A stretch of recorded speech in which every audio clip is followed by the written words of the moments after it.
Well, welcome everyone to the 2015 Todd's dental meeting. Tonight, for anybody who, make sure no one's lost, tonight in this room we're having Dr. Michael Henry and Ms. Krista Fairweather presenting an overview of the College of Dental Surgeons update on minimal and moderate sedation. A few housekeeping things. The usual, please mute or turn off your cell phones at this point. And just some reminders, the silent auction will be open on Friday at 10 a.m. Our silent auction over the last 10 years has raised $130,000 for dental charities. This year's charity is the Cancer Center of the Southern Interior's Dental Comfort Unit, so a very worthwhile cause, so please support the silent auction. Now, so at this point, I'd like to introduce our speakers, Dr. Michael Henry. Dr. Henry practices down in the Lower Mainland. He is an oral surgeon who is a longtime volunteer with the College of Dental Surgeons. He has been on the committee for minimal and moderate sedation with the college, and that committee won a special award for their arduous job in coming up with the guidelines, as well as he's won a Certificate of Merit and a Distinguished Service Award from the college. And, excuse me, Krista Fairweather is an RN. She is the College of Dental Surgeons of BC Sedation Program Coordinator and supports the Sedation and General Anesthetic Services Committee. She is the contact person for all registrants applying for authorization to administer sedation and general anesthetic in BC. Before Krista joined the college, she spent 8 years in private general anesthesia practice in a dental facility, assisting oral surgeons with all levels of sedation and GA and complex surgical procedures. And so without further ado, Ms. Fairweather, Dr. Henry. Thank you. Thank you, David. We're pleased to be here. Can I just have a show of hands? How many of you do sedation in your dental practices? So pretty much 95%. Okay, good. Well, hopefully we can provide you with something today that you can take back to your practices or clear up any questions that you might have when you read through the guidelines. Guidelines tend to be that way. After you read through them once, twice, 5 times, either you've got a lot of questions or you just sort of get rid of it because it's just hard to deal with. Our goal today is to go over the document, kind of do a high-level look at it, and then you've all got cards in front of you where hopefully you've got pens as well, where you can write down some questions that might come up, maybe ones that you brought in with you or that you sort of come to while we're going through this, and then we're going to collect them at the end and then hopefully get all those answered for you. So historically, there never used to be a sedation document like this in BC. Many of you or your dentist might have received training in dental school. That might have been something like a single oral medication for relaxation of your patients, or perhaps some nitrous oxide, laughing gas, oxygen sedation. But that was sort of hit and miss. There really wasn't any program per se that was taught to dentists. There were some IV sedation courses available. That was usually for a single drug, IV Valium. But apart from that, there really wasn't a lot of sedation going on in dental offices. It wasn't until 1989 that the College of Dental Surgeons actually came out with a guideline for anesthesia, and that was for general anesthesia. In 2003, I believe, the deep sedation guidelines came out, and it wasn't until 2008 that the first minimal moderate sedation guideline was published. And you may or may not have had a chance to look at that. It was modeled after the GA document, the general anesthesia document, and it was unfortunately quite thick. I think it was 45 pages long, difficult to apply to a general practice who were maybe just giving oral sedation to their patients. And at the same time that came out, there were also other jurisdictions in Canada and the US that were re-looking at documents for the administration of sedation in dental practices. So at that time, the college, there was a feeling, my understanding was that we needed to do something different, make this more user-friendly, make it more approachable. So the process itself took probably about, I'd say it was at least 2 years, maybe more, before we finally got to the 2014 document, which is the one that we're kind of overviewing today. So as you might imagine, not an easy process. Lots of people were interested in providing their input. We had close to 20 or over 20 drafts of this document, because each time we did it, people came up with new ideas. Why don't we do that? Can we switch that? That doesn't make sense. What about this document from Ontario? They say this. So there was a lot of that going on.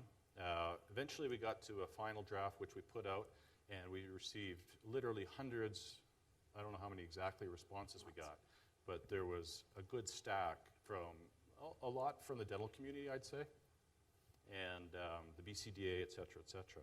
So we went through all of those, and that took a fair amount of time until we got to a place where we think we've struck a balance between practical application and kind of common sense, if you will. Minimal sedation, basically your patient is relaxed. Okay, they're comfortable, they're in the dental chair, and they're feeling good. They're not sleepy per se. The edge is gone. They are in a good mood. This is usually accomplished with oral sedation, single drug, or nitrous oxide. So to administer minimal sedation, dentists don't have to register their qualifications, but of course there are educational requirements. Using a single oral drug is considered entry-level competency, so any dentist who's registered in BC can provide that type of sedation. Using nitrous oxide oxygen combination obviously requires some training. So if you've got that training from your dental school, or some people take a CE course, and that course would have to be 14 hours combined of didactic and clinical. And if you combine the two, so single oral drug with nitrous and oxygen, usually that's accomplished by taking a CE course. So a minimum would have to be 16 hours combined, didactic and clinical. So the minimal sedation team looks like this. It must be 2 people who must always wear green gloves to indicate that they're giving minimal sedation. No.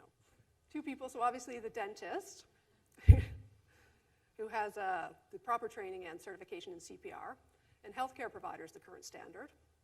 So that's the CPR healthcare provider. And then another staff member who's appropriately trained who also has the current certification in their CPR healthcare provider. And it's highly recommended that these teams go through mock drills every 6 months. Really makes things automatic, and so if something does happen, you know exactly what to do. And as far as minimal sedation equipment, you need to have a few things in the office. So bag valve mask, both in treatment and recovery areas.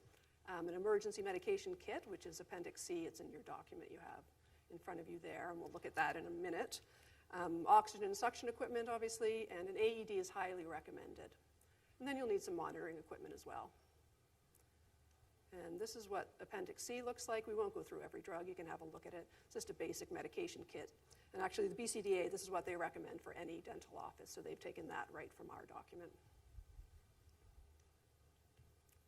The pre-op evaluation requirements, pretty straightforward. Most of you are going to do this anyway for all of your patients in your practice, whether or not they're getting sedation or not. But it's important, as you all know, to develop sort of like a system. So it's kind of like just, you don't have to really think about it. It's just automatic. You can kind of run through the list in your head.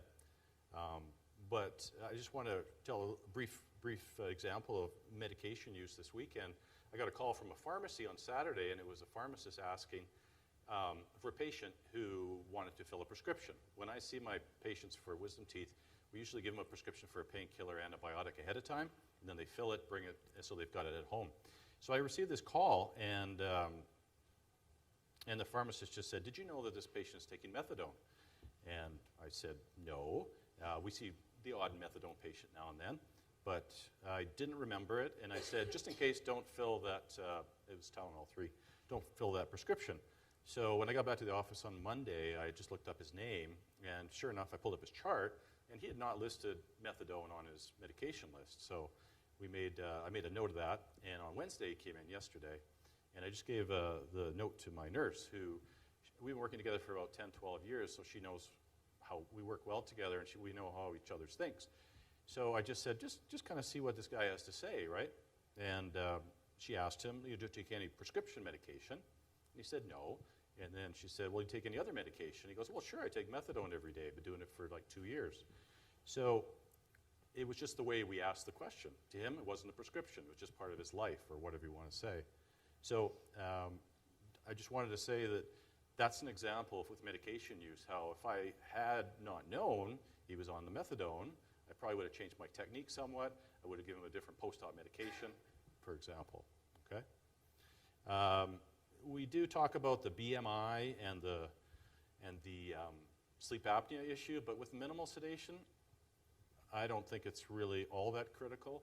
But again, it's just part of your way of going through your questions that's a good habit to develop.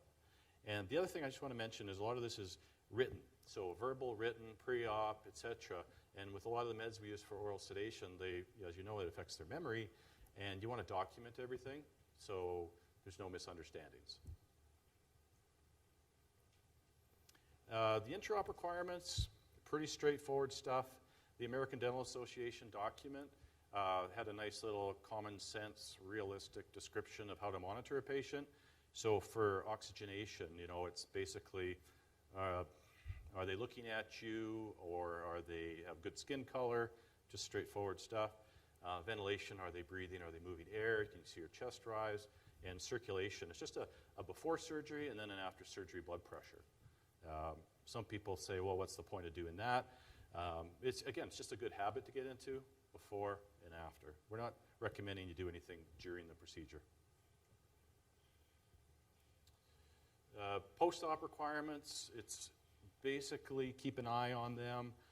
Once surgery or your dental procedure is stopped, everyone kind of puts the instruments away. The patient maybe is kind of in cruise mode. They're not being stimulated.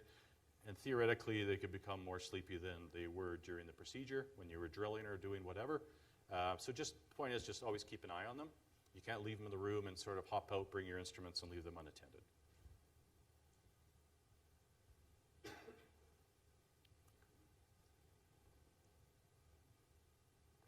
One of the common questions we get is the difference where minimal becomes moderate sedation. Basically, moderate sedation, your patient is sleepy. You can talk to them, they're going to respond, they're breathing fine, they know what's going on, they're just comfortable and sleepy. And that's basically moderate sedation. Where moderate sedation becomes deep sedation is when they become unconscious. That's basically a really important line between the two. So if you're doing moderate sedation and your patient is suddenly tapping them on the shoulder, you're saying, hey, open your eyes. They're not opening their eyes. They're not responding to you in a purposeful way. That's deep sedation, and they're too deep. If you're not authorized to give deep sedation, or your facility is not accredited for that type of thing, you have to stop the procedure. So to administer oral moderate sedation, dentists need to register their qualifications with the college. Moderate sedation is usually achieved by using more than one oral drug, with or without nitrous oxide and oxygen. The course you take must be at least 40 hours of didactic training and then 20 patient experiences. So that's where you're administering the sedation and doing concurrent dentistry on all 20 patients. And the college registers 2 levels of parenteral moderate sedation. Again, registration is required. Level 1 is authorization to use the benzodiazepine class of drugs, and level 2 is authorization to add a narcotic, so benzos and a narcotic. So educational requirements for level 1. The course should be 60 hours, and then again the 20 patient experiences. So in this case, the dentist would have to initiate the IV, administer the sedation, and provide concurrent dental treatment. on all the 20 patients with the single drug, obviously. And they can't be shared experiences. We've seen some courses where you watch a video or you watch your colleague give the sedation and they think that would count towards, but that doesn't count. It has to be you doing all of the cases yourself. So level 2, you first have to hold level 1 authorization and then complete 150 cases in a 3-year period. And then you submit a log to the college, and once that is approved, you can go back to the same place that you took the level 1 authorization and just do the clinical portion. So 20 cases again of initiating the IV, administering the sedation, and concurrent dental treatment with the 2-drug technique. And if you're wondering what I mean by registering your qualifications, this is what the college process looks like. So there's an application that you submit with all the supporting documentation, and it goes before the Sedation and General Anesthetic Services Committee. So there's 3 possible outcomes. You're denied, maybe if there wasn't enough hours or the patient experiences weren't enough.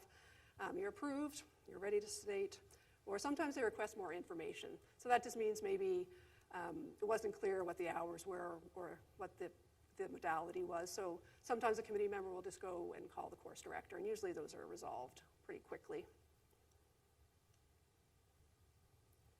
So the moderate sedation team is 3 individuals, unlike for minimal it was 2. So there's 1 extra individual. Obviously you all have to have BLS. The dentist has to have current ACLS. That's a new requirement. We used to just say they had to have done it once, but now you have to stay current. That's usually every 2 years. The second person needs to have advanced training, and we can talk to you more detail about that if you want, but basically a higher level of sedation knowledge. And the third person basically just needs to have their basic life support, again, up to date. And the issue about the third person, we get quite a few questions about how do they have to be in the room, or what does immediately available mean? It just basically means they can be in the room. That's obviously immediately available, but they can also be in the hallway, just outside. They can be across the hallway doing another task or whatever. But when you call their name, they should be able to be there within 5, 10 seconds. So immediately available is critical there. And then mock drills. Mock drills, that's another thing that we thought we saw in many documents starting to pop up. It's becoming more commonplace to have requirements for the office to run through scenarios for emergencies. And that's what a mock drill is. It's all about preparation. So, and you all take your basic life support. You know that you can lose things pretty quickly if you're not doing it regularly. So in our office, we do mock drills once a month, and that's where we run through scenarios. And it's not a lecture like we're talking now. It's not just your dentist or doctor talking. It's more about getting your hands in there, doing the scenarios. And it's repetitive. It's got to be repetitive, consistent, and everyone in the office should do it. So if you have part-time people, it's a really good idea if you can get your part-time people to be there on mock drill days, if you will. We do them in the morning. We slot off just a morning time. Everyone's fresh. And we usually have, we don't run through, because we run through about a dozen mock drills, and you can't hit them all in 1 hour, which is what we set aside. So we usually do half a dozen one day, half a dozen the next month. And that's what we do. But very important. There are models online where you can just Google mock drills office or whatever. You can get some scenarios and some guidance as far as that goes. Equipment, you can read about that. It's in the manual. But the 3 things about equipment that's important is, number 1, it's immediately available, meaning in the room. So it doesn't do anybody any good if you need an ambu bag and it's down the hall in a cupboard. Got to be in the room. Everywhere where there's surgery and recovery happening, you need an ambu bag, and it's got to be right there. And suction as well, of course. But the other thing about equipment is it needs to be organized. I'm one of the inspectors. We've got many inspectors in BC that go around for the GA and deep sedation facilities. And time again, they've got the equipment, but it's scattered all over the place. So 3 different cupboards, 3 or 4 different cupboards, one up there, and their emergency equipment's all over. Not organized at all. Maybe one person actually knows where that particular thing is kept. So organized is really good. What a lot of the general anesthetic facilities do is just have a cart. So it's almost like a craftsman cart that you have drawers and you can label your drawers and different things in each drawer with your dividers in there. So that's a really good way to do it. Plus you can move it from room to room. I mean, ideally you have in each room, but realistically everyone usually just has one emergency cart. And then the third thing is everyone knows what's in there. So if I was to have an event and there was only 3 people, my receptionist, we train our receptionists to know what's in the emergency cart. They don't know all the drugs and everything, but they know that the main stuff is there, you know. So that's important, those 3 things. And the medications, you can have a look at that. It's just your typical list. It's basically like minimal sedation with a little bit extra and a little bit more, but not really ultra complicated. And moderate sedation, pre-op evaluation, important to focus on issues about over-sedating people and airway. So for instance, elderly and the frail, right? They can be over-sedated quite easily. Sometimes we don't do a lot of oral sedation, but I've had a few patients over the years that come back every few years for a couple more teeth, and we'll do oral sedation. And the dose will actually change based on their medication and their physical state. If they've had a really rough week and they had surgery a month ago, they're not nutritionally there, they seem to sedate a lot easier. So that's just something to keep in mind, that they sedate easier, so you've got to watch them closer. And then the other thing to keep in mind would be with the obese patient, and there's more and more obese patients out there. Number one, they're harder to figure out what dose they need, right? Because their body weight, their BMI is really high, and so by the time you get them comfortable and moderately sedated, they might be obstructing. And then you got to deal with a really hard airway that's, you know, they're not really supporting their own airway all that well. So the obese, the elderly, the frail are the ones to look out for. BMI over 40 is, you shouldn't do sedation in the office with a BMI over 40. And again, even more critical to have written information for those people. And we up the requirements. You have to have pulse oximetry for everyone, continuous. You don't have to record it continuously. Usually every 15 minutes you need to record it. But you're taking it all the time. Same with blood pressure. It says blood pressure every 15, but we take blood pressure every 5. So you just most people in contemporary practice just get a blood pressure monitor and a printer, and you just print out your strip, and every 5 minutes it records. That's what most people do, but every 15 is minimum. And oxygenation, pretty much the same. Watch that closer. Ventilation, you're going to watch that they're actually making movements to breathe, but also that they're actually moving the air. Because someone can be, you know, their diaphragm could be going out, their chest could be expanding, but they're obstructed. And you lift their chin and the air goes in. So you don't want to get to that point, but ventilation, you have to be sure the air is going back and forth, right? Circulation, same. Consciousness is like I mentioned. The difference between moderate and deep sedation is consciousness. So most people that I know that do moderate sedation, although I could be wrong, they kind of bring the moderately sedated patient right up to deep sedation and kind of try and keep them, you know, conscious, but right in that zone right there. And that's probably what people are shooting for if you're doing like a stimulating surgery, like something stimulating like a surgery or something, or maybe the injection. They will deepen the patient for the injection, the stimulating part, and then they will kind of let them drift into a little lighter moderate sedation. So consciousness is what you want to do. You know, during those times where they're deeper, you want to be talking to them and assessing that. And the post-op requirements, basically the same. Just again, if your patients are moderately sedated, you want to keep a close eye on them. And a moderately sedated patient, the document mentions, they have to, the dentist has to be with the patient and watch them while they're moderately sedated until they are minimally sedated, and then you can pass off, okay? And you can pass off to someone with basic life support who basically knows what to look for. You also can pass off to a nurse or your trained CDA or hygienist. So one of the most common questions I get is about the facility inspections. So the college will be inspecting parenteral moderate facilities. It's a new process, so we're sort of just starting to build it up, so it's going to take a little bit of time.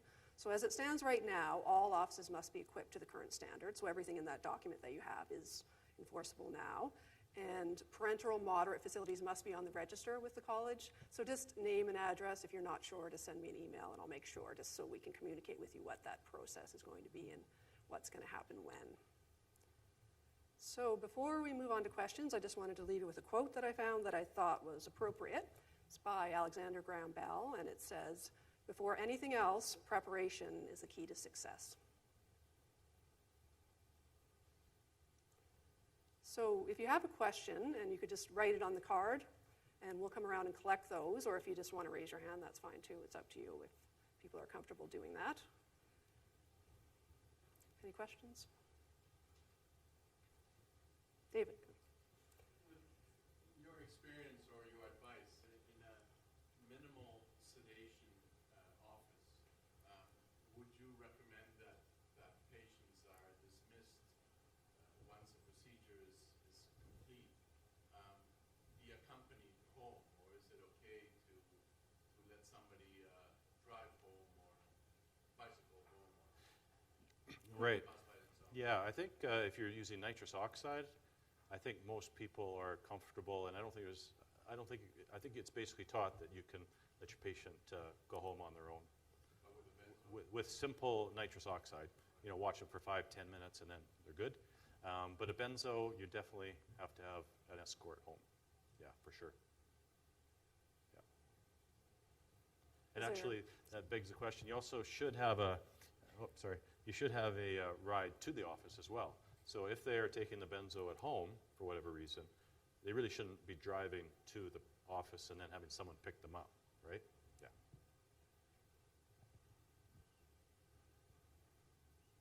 Was there another question over here? Somebody wanted to raise their hand? Thank you. I'll just read it so everyone knows what the question is. Nitrous oxide. What are the requirements for dental hygienists in the administering of nitrous oxide? And can you recommend any courses? Well, in the document, dental hygienists can definitely administer nitrous oxide sedation. In the document, I believe there's 3 little points when that situation is okay. I can't recall them off the top of my head, but it's something like the patient has had it before, and you know what dosage works for them. The dentist is immediately available, and I forget what the third requirement is, but definitely it's a commonly done thing, and there's no reason why it shouldn't be done. It's just, I think the thought is you shouldn't see a patient for the first time who's never had it, and dental hygienist really shouldn't be the one to determine if it's going to work for them and what the dosage should be, et cetera, et cetera, et cetera. You can do that with the dentist there, and once you're going, I think then it's fine. And in terms of nitrous courses, I'm not familiar with any nitrous oxide courses per se. I know UBC does a course for minimal sedation, oral sedation and nitrous. So maybe a couple times a year, check their website, UBC Continuing Dental Ed. I'm pretty sure they have a course. The other question, is there a list of drug names and doses for minimal sedation available on the college website? Also reversing agents, and if not, where do you find them? We don't have a list on the website for minimal sedation drugs. I have a great article. Whoever wrote that question, if they want to come up and if they email me that question, I could send you a great article I have that has doses, suggested doses and maximum doses for minimal sedation. And as far as reversing agents, that's the doses aren't in the document. It does say what the reversal agents are. Do you want to speak to what they are and sort of the doses for reversal Basically, agents? if you use narcotics, then you need naloxone. And if you have benzodiazepines, then you need the flumazenil. Those are really the only 2 reversing agents. But how and when to provide them, that's not in the document.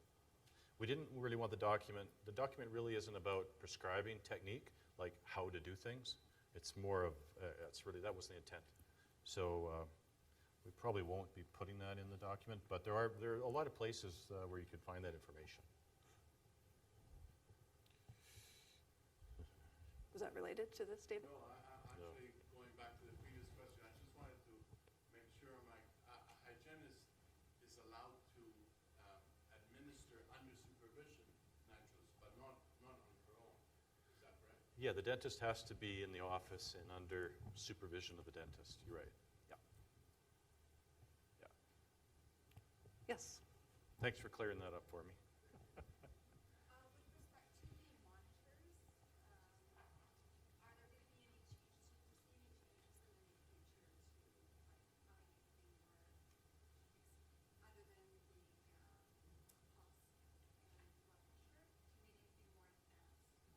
For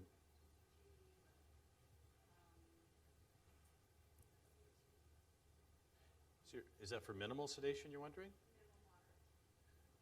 So I think the question is, are you wondering if there's going to be any more monitoring requirements in the in the near future? The only one that might come up is capnography.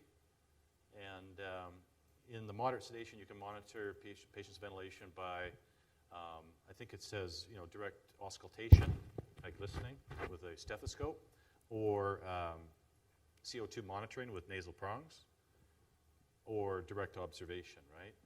So there's different ways to monitor breathing.